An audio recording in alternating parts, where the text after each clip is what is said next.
in Florida, they're getting you for felony littering if you're homeless. And what did you? Go back and watch the video.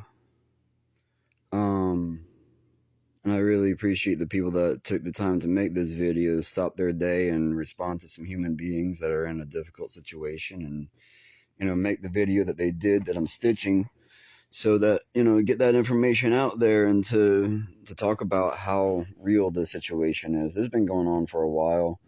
Some of this legislation has been talked about for a long time, and some has been getting pushed, and now it's passing. It was 2012. Charleston, South Carolina Police Department issued the statement, "Get out, go to jail, or else." Um, and I was actually contacted. I would think I was on my way to Florida, or I was going somewhere. Had a van at the time, and rubber tramping, and I was contacted for, like, you know evacuation type status of, we need to get out of here because the cops have been harassing us and there's nowhere safe to squat. So this is also one of the major reasons why I don't pitch a tent. And I know that's not a possibility for everybody, because some people on the street need to have that tent-like shelter in order to feel secure, be comfortable, and protected from the weather, and to have privacy. Privacy is extremely rare when you're on the street and on the road. But I hang a tarp. But that's because I have a different skill set, different experience set. I traveled in a different way. I left my last tent on the Appalachian Trail when I first went homeless. And I haven't had one since. I just carry polyurethane or canvas. Sometimes I just carry a bivy sack. I don't even carry a tarp sometimes.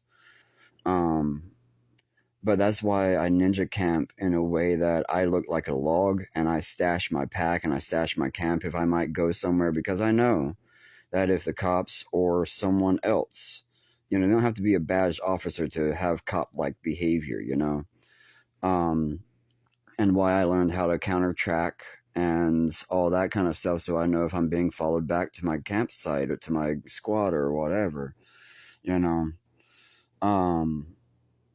In the reality of this, though, that's not available for everybody. Like, I've been in places where ladies, like the individual in the video, they're disabled in some way or another. They're not physically able to walk off into a patch of trees, or climb the side of a hill to get up and out of the foot traffic of where patrols will come and find you, or where other people might find you and harass you.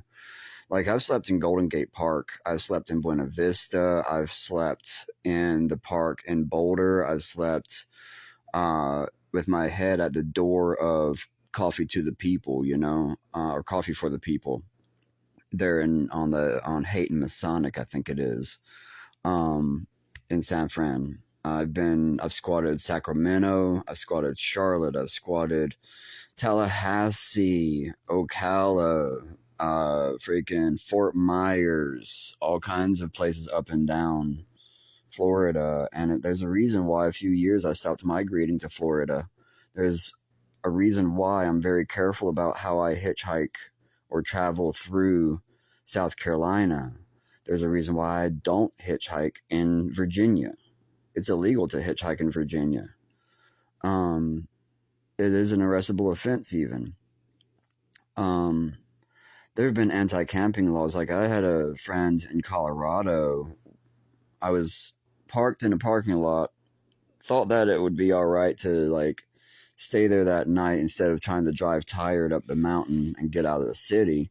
Well, I woke up surrounded by the police. They turned all of their lights on simultaneously straight into my face. That's how they woke up. They flipped all of their high beams on, like the brightest lights, their spotlights, all straight into my freaking face, and start pounding on the window.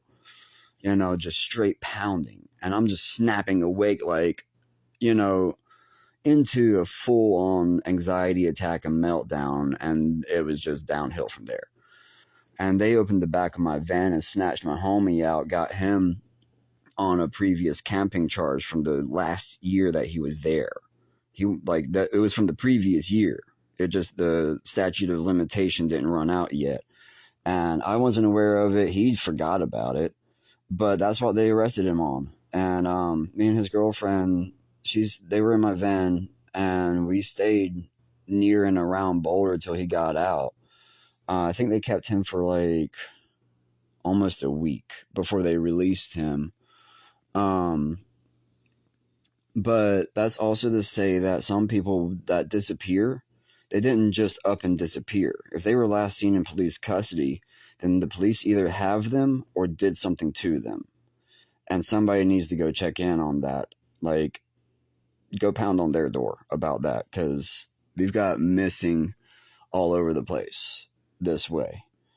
And like the creator, the person doing the interview and making this video that I'm stitching, they mentioned that, that's all free labor.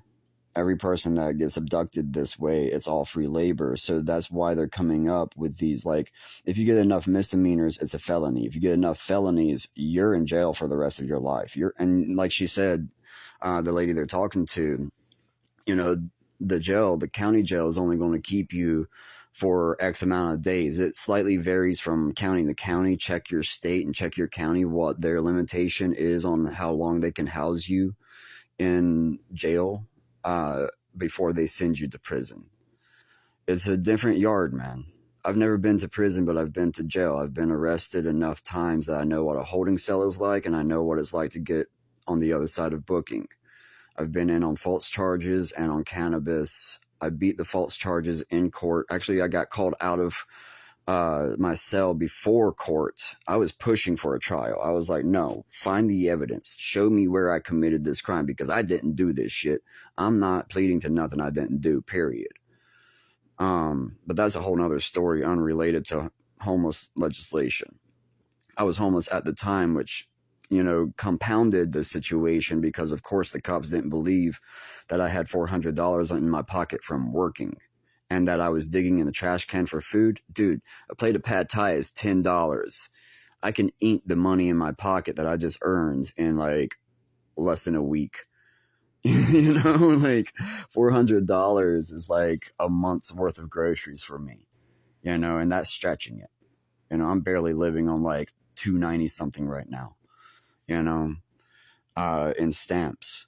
So, and I didn't have stamps at the time I was arrested. So I was digging in the trash can, because I know that college kids throw their food away. They eat fancy food, but they throw most of it away. Things that I can't afford otherwise. Anyway, if you can, ninja camp. Stop tent cities. Don't camp in tent cities. Break up the tent cities and disperse. I know that we can't get off of the street lickety split. I'm couch surfing. I'm lucky that I have a friend that will put up with me and let me stay in his place. And I contribute what I can and what I do. And we've known one another for dang near 16 years now or something like that.